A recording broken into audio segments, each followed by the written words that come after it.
Welcome to this My PTS Time 2 tutorial for adding early intervention students to your caseload and entering billing for early intervention students. Before we begin, there's some important information that you will need to know. A student is only put in the system on EI status when they are still in pre-K and are not currently attending the program where the therapist is a provider. For therapists working in school age, they will be asked to assess students who are still in local preschool and who require an EI transition evaluation to determine eligibility for school age services. These students are put in the system as EI status and pre-K for the grade, as well as selecting the early intervention school for that district.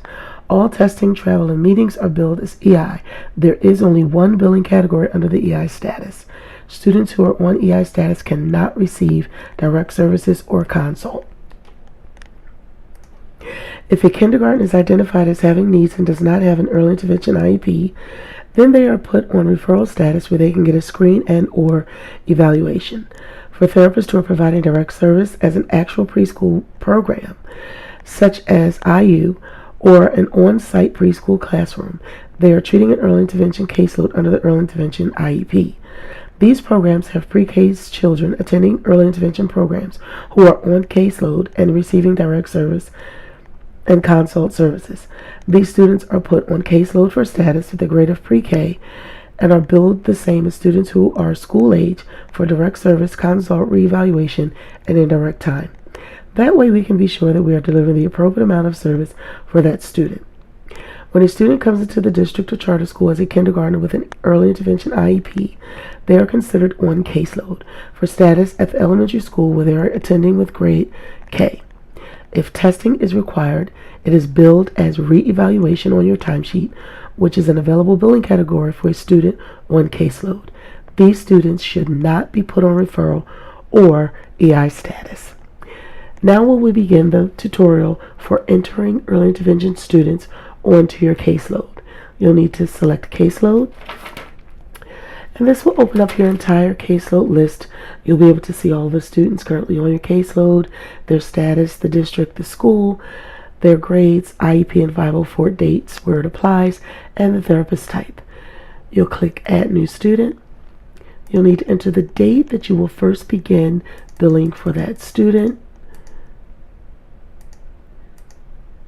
The status at start is always EI for early intervention, and the therapist type should always be primary unless you are helping the primary therapist by doing the evaluation. And click Continue. Next, we'll need to enter the first name, which in this case is going to be Fancy Pants. Last name is Pants. Date of birth is going to be January 1st, 2013. Actually, we're going to make it January 15th, 2013. The grade is always pre-K. Fancy Pants is a female. You'll need to select the district. In this case, I'm servicing 2 districts, so I'll have to select the one I'm adding the student to, which is PTS Test. And you must always select the early intervention school set up for the early intervention students to that district, which will be early intervention PTS Test. And click Continue. The system is searching to see if Fancy Pants already exists in the system, and it may also bring up a similar student with similar information. If that screen comes up, you would select as primary if it is indeed your student, or select the link provided to send the information to administration, who will then take care of doing an override to add that student to your caseload. Those requests take 1 to 2 business days to complete. The system did not find another Fancy Pants in the system, so it took us to the detail page where we must continue entering in the information. For early intervention students, we do not have to enter the treatment via field or IEP or 504 start date. And we see that the status is set at EI. We want to check the start date, make sure the school is correct, just checking all of our information. The grade is pre-K. Also, when you enter a student as early intervention, you do not have to enter the frequencies, which is why you do not see them present at the bottom of this page, as you would if the status was on caseload or SSP consult only. All of our information is correct, and I'm going to click Save. We can now see that Fancy Pants is on our caseload, the status is correct, the district, the school, the grade, I am primary. And now we're going to enter billing for our early intervention student. And to enter billing, we're going to go to timesheet. It brings you to the primary timesheet page where you can make sure you're in the right month that you're going to be billing for. And we're going to just, for sample's sake, go back to March because a timesheet has already been started for those other months. Once you're on the summary page, you're at the month that you want to be entering billing for, which should be the current month. You're going to select the district. I am servicing more than 2 districts, so I will have to do a timesheet for each one of these. I'm going to select PTS test, click start new timesheet. As I can see, my March timesheet is now ready to go. For the district, I can track my hours. I see that I have not yet submitted. Once I submit, I'll be able to see the date and time, and I can also see when that timesheet was approved. We're going to be entering billing for the week of March 15th, so we're going to select the link for that week. If I want to see my entire timesheet, I could click review and submit. It opens up your entire timesheet. But we're going to be entering billing for the week of actually March 5th through March 9th. Once you click that, you'll see all of the schools assigned to that district. Early intervention always goes under student time, and it must be under the early intervention school. You want to make sure this is the week you want to enter billing for.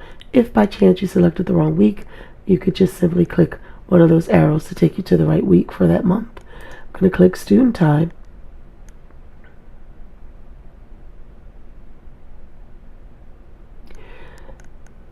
I'm now on the edit student time page. I see my student Fancy Pants, and I'm going to click on Fancy Pants. If there were other students listed here, I could click expand all, and it would open all of the students up like this. Or again, you could just click on the student you're entering the billing for at that time. So during this week, on March 5th, I began Fancy Pants evaluation. And that took me an hour on that day. I'm going to bill 60 minutes. I wanted to finish working with Fancy Pants on Tuesday, but she was absent. I was going to mark her absent for Tuesday. On Wednesday, I was able to see Fancy Pants and complete my evaluation, which took another 25 minutes.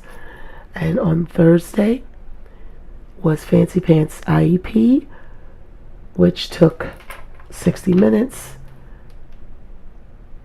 And on Friday, I spent 30 minutes writing up her report. As you can see at the top of the page here, the target hours is the amount of hours you're allowed to bill for that day. The bottom total is the actual number of hours you have entered. And even though you can bill up to 7.5 hours, you want to bill the true time. So if you only worked 4 hours that day, you would only bill 4 hours. All of my information is correct here. If it was an overage, it would be red. There's a space at the top of the timesheet. I would need to provide a note for that extended day. And basically, if you're doing an early intervention billing, there really is no reason you would have an extended day unless perhaps the IEP for that student was before or after school. All of my information is correct. I'm going to click Save.